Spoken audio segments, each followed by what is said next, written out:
Masih dari Hotel Sultan di Jakarta, masih bersama Coach Indra. Coach Indra, selain menjadi pelatih, kira-kira hobi apa, Coach?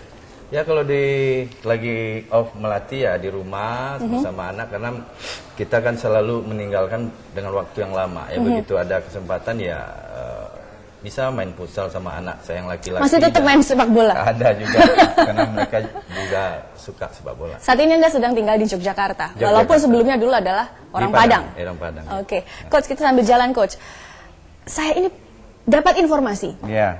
Katanya Anda ini bukan hanya sekedar pelatih sepak bola, bukan sekedar pelatih atau pemain bola, tapi dulu katanya kepala kantor pos.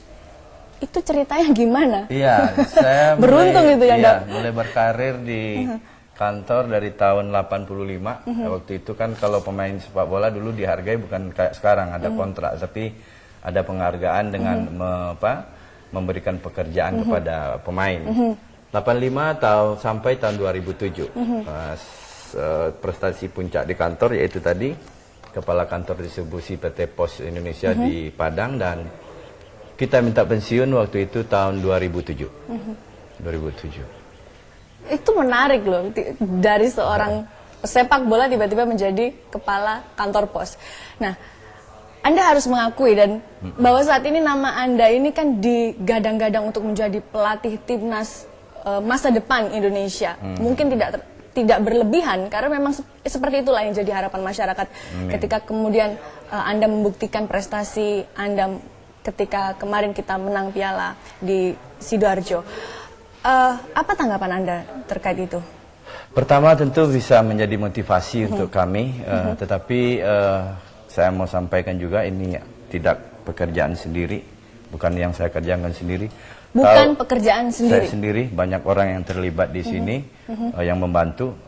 Tahun 2011 begitu saya masuk di PSSI, ada satu persyaratan yang saya sampaikan ke pihak PSSI. Saya nggak mau lagi kalau memang dipercaya untuk melatih tim nasional, mengelola tim nasional secara tradisional. Saat itu, apa artinya mengelola tim nasional secara tradisional? Tidak bisa hanya seorang pelatih yang mengelola tim. Siapa lagi, Coach? Ada beberapa orang yang ikut, kita namakan orang-orang yang ahli di bidangnya, orang-orang sport science. Ada dokter, tim, semua terlibat di sini. Dan juga terakhir ada tim penasihat teknis dan juga ada HPU yang menganalisa, yang membantu kita untuk dapat informasi-informasi tentang lawan. Jadi ini bukan pekerjaan yang dilakukan oleh saya sendiri, tetapi alhamdulillah saya bisa mengumpulkan orang-orang bagus di sini. Oke.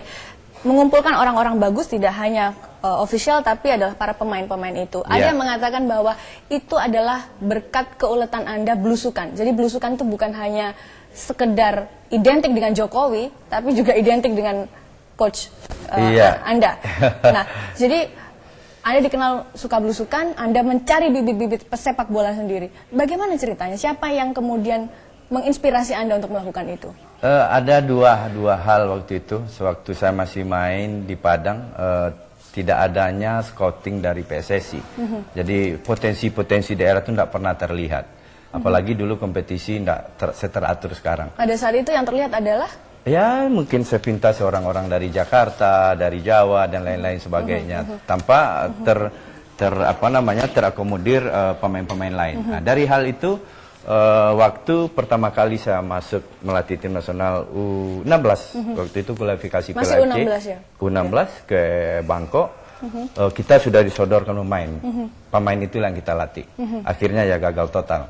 Dari situ kita lihat data pemain, semua pemain berasal dari daerah-daerah hanya sekitar Jakarta, mungkin Jawa Barat dan sekitarnya. Lebih mungkin karena aksesnya lebih gampang untuk Aksesnya sampai lebih di Jakarta. gampang, ya, karena kompetisi usia muda tidak ada. Kita punya kreativitas waktu itu dan inovasi, kita melakukan untuk mencari pemain, kita melakukan tur ke kota-kota yang kita anggap ada potensi di situ. Lebih kurang 49 kota dalam lebih kurang 2 tahun, dan alhamdulillah kita dapat beberapa pemain. Jadi untuk informasi juga, ini bukan semua dari hasil belusukan Anda. Ada pemain-pemain lain ya. Tetapi setidaknya ada 3 hal yang kita lakukan waktu kita berjalan ke daerah itu. Satu ya pemilihan pemain itu sendiri. Yang kedua menyemangati orang daerah. Mereka merasa terlibat dalam pembentukan tim nasional. Itu yang paling penting saya lihat. Yang ketiga, itu tadi kita melakukan coaching klinik ke pelatih-pelatih usia muda kita di daerah. Oke, Coach, bagaimana sih menemukan emas yang ada di daerah terkubur, kemudian sedang ditutup lumpur, kemudian Anda menggosoknya untuk jadi berkilau? Ya itu tadi, mungkin dengan program. Pertama dengan scouting Anda melihatnya sendiri. ini emas nih. Oh, ini perak, ini perunggu. Itu Anda melihatnya seperti apa kriterianya? Jadi sebelum kita datang ke daerah itu kita berkomunikasi dengan orang daerah, coba dikumpulkan berapa pemain, diseleksi dulu. Setelah itu mungkin 35 pemain, ke situ kita datang. Dari 35 itu kita nampak berapa pemain dan kita catat dan kita ajak ke Jogja waktu 3 bulan 4 bulan yang lalu. Oke. Kabarnya Anda belusukan beberapa kali juga menggunakan biaya pribadi Anda sendiri? Ya, bukan pribadi, tetapi ada teman-teman yang kebetulan sudah punya kelebihan di materi, dia bantu kita. Karena niat kita tadi, mereka bantu untuk transportasi, akomodasi, dan termasuk ada orang-orang daerah yang mengakomodir. Saya salut loh dengan uletnya itu. Anda termasuk nekat, Coach. Merogoh kocek sendiri, tapi demi mendapatkan bibit-bibit pesepak bola Indonesia muda yang baik. Saya dapat bocoran lagi ini ceritanya. Anda adalah seorang pelatih yang sangat protektif dengan anak-anak didik Anda. Bukan protektif, tetapi ada aturan-aturan, tata tertib yang kita bikin, dan itu bukan untuk memprotek dia dari hal-hal yang misalnya media dan lain-lain, bukan, tetapi hanya mengatur, kenapa ini kan anak-anak yang masih labil, belum karena usianya masih sangat muda. 19 tahun, sangat muda, dia belum tahu 100% mana yang baik, mana yang tidak baik. Untuk itu kita tim mengawasi mereka, membina mereka dengan baik. Batasan-batasannya apa, Coach?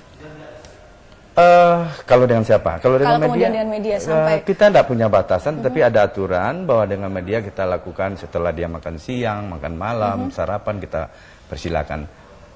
Itu pun dalam karena kita sekarang mau menghadapi event. Tetapi nanti setelah kualifikasi Piala AFC mungkin kita berikan kebebasan kepada mereka. Oke, saya tertarik ketika kemudian timnas ini menang Piala AFF di Sidoarjo, Jawa Timur, itu di Twitter rame. Media jangan terlalu dekat-dekat dengan anak-anak ini gitu loh. Biarkan mereka bermain sepak bola. Jangan kemudian Anda cetak mereka jadi pemain sepak bola yang popularitasnya tinggi, kemudian mereka akhirnya tidak fokus dengan main bola. Apakah itu juga salah satu kekhawatiran Anda? Bukan kekhawatiran, kan banyak anak-anak yang dia sudah over dalam arti kata dia ikut iklan ini, ikut ini, akhirnya tugas pokok dia itu terlupakan. Itu yang kita takutkan. Tetapi kalau dia misalnya berhubungan dengan media, untuk kita tidak terlalu masalah. Yang bikin masalah itu kemarin kita berkomitmen untuk istirahat, tetapi dia masih terbang dari Surabaya untuk hanya acara ke Jakarta. Itu yang kita nggak suka. Sejauh ini harapan Anda terhadap karir skuad Garuda U19 untuk menjadi pemain timnas senior, apakah ini kemudian peluangnya sangat terbuka lebar atau mungkin ada beberapa yang harus diseleksi? Sangat terbuka kalau memang mereka mau bekerja keras lagi dan disiplin untuk mencapai itu. Oke, baik, terima kasih Coach atas waktunya bersama kami di Kompas. Sukses terus. Ya, itu tadi adalah perbincangan saya dengan Coach Indra Syafri, pelatih Timnas U19. Saya Ratna Bila, terima kasih dan sampai jumpa.